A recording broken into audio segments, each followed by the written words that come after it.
Hi friends, Mindy here. I have a quick flip through and process video to share with you today for Junk Journal January. These are going to be for days 15 through 21. So day 15, the prompt is neutral. I just added a few little pieces that have been kind of floating around my stash. Some old book paper, these ephemera die cut pieces, just added all of that and created a little collage. Day 16, the prompt is unfold. So I created this little flip out that's got some journaling on the inside there. And then it's just being held closed by this ephemera piece from Tim Holtz. I added a little bit of lace to the background and then some stenciling in the background as well. And then some Tim Holtz, looks like that old cellophane tape.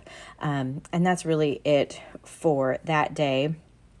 Day 17, the prompt is fragile, and I had this beautiful laser cut die cut from 49 in Market, and it was just very delicate. And so I have also some vintage paper in the background, and I thought that kind of illustrated my point for fragile for this day.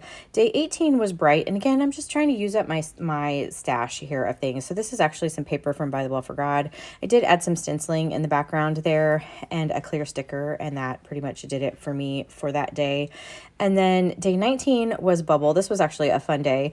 I did that technique where you take like a lid or something, circular, and you put some watercolor on the end of it and you kind of stamp it down, and then you take some clear water and go around the edge, and it just pulls the water into the inside and makes it look like a bubble. And I thought it turned out really well. I was really surprised, even the fact that this is just actual copy paper and not really like watercolor paper or even mixed media paper that I was working on. So this next day, the prompt is tissue, and my tissue is actually on that tag in the background.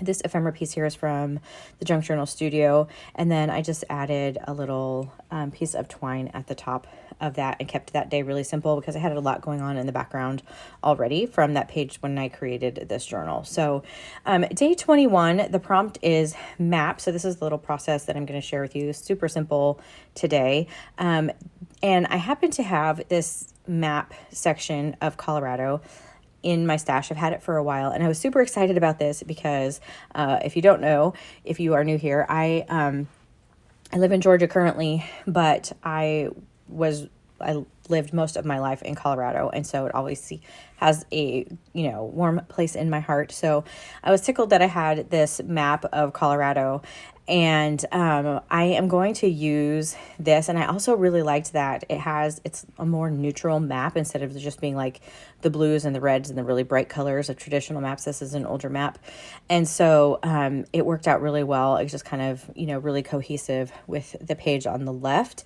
And so what I decided to do is kind of put in a couple of things that remind me of home. And so I have this map. I wanted to make sure that where it said Colorado, you could see that. So I just glued that down with some Yoo-Hoo glue stick. And then I have this piece from 49 in Market that has a bunch of different flowers on it. And I was really trying to find something that looked like the columbine. Columbine is the state flower of Colorado. And so I wanted to find something that sort of resembled that. So in that top right-hand corner, it kind of resembles a columbine. I don't know if it's intended to be one, but it kind of looks like one. So we're going with that. And then I decided to trim down this ephemera piece just because it was kind of big for my page. I'm using my Tim Holtz Deckled trimmer to do this. You could just tear it, except that this is pretty heavy. It's not chipboard, but it's a good weight for this ephemera piece. So just using my trimmer, I'm trying to get as close to the floral images here as I can. But it just kind of reminded me of the columbines and some of the wildflowers and stuff in Colorado. So I decided to just use this. And then I am going to go around this piece with some archival ink in ground espresso just to distress the edges of that and give it a little bit more interest. I kept all of this part in real time just so you can see that I was not spending a lot of time on this every day. It was never my intention to spend hours and hours trying to work through Junk Journal January because I have a lot of other projects that I'm in the middle of. And so 10 or 15 minutes is really kind of my max for these kind of projects, unless I just really want to spend a lot more time. But that's about the max that I have given myself for this month.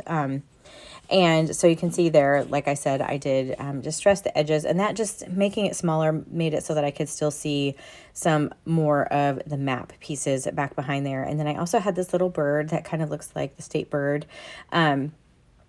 and it's not actually black, but it's close enough. So but this is a chipboard piece, and the 49 and Market chipboard pieces are really, really thick. So what I'm going to do, I'm just taking out an X-Acto knife, and I'm actually going to peel back the layers. So if you ever get chipboard pieces and they're really, really thick, you can even do this with some of the Tim Holtz ones that are super thick.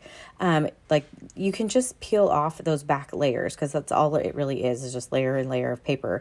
And so and they came apart really easy. The layers, you just kind of, I personally just very carefully slide the edge of my X-Acto knife in there, and then once I get it started, I just peel the layers off. And then I have another little piece that I want to do on here as well, that's like a little banner, and then I want to put down at the bottom. You can see I'm just doing that same process, just very carefully with my knife.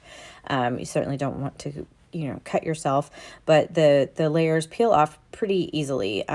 This one was a little bit trickier. I kind of had to go back and do from the opposite end. But again, it doesn't hurt it. It's just, it really is just pulling off that kind of back layer that's usually sometimes like almost looks like a glossy paper or something on the back. And you can just peel it down, and that will help with some of the bulk in this journal. This journal that I created was not really made for really, really bulky elements for this month. And so I went ahead and just trimmed, you know, just peeled off these layers just to get as much of that bulk out of there as I can, because I still have, you know, another 10 days that I need to get in this journal. So I'm going around this piece as well as the bird ephemera with that same archival ink in ground espresso. I like distressing in archival ink because I know that it's going to be permanent. I don't have to worry about it if it gets wet like distress ink. It's just a thing, but you certainly use distress ink if you want to. And so now I have all my pieces ready, and I'm just going to glue them down. And I can't remember exactly. It says something like "this makes me happy" or something like that. That's what the little banner piece says. So I'm gonna glue this this cardstock piece with the flowers on it. I'm actually going to use art glitter glue for this because it's a little bit heavier weight than just the map paper. So I didn't want to really use my glue stick, and I'm just trying to get this a good coverage on here.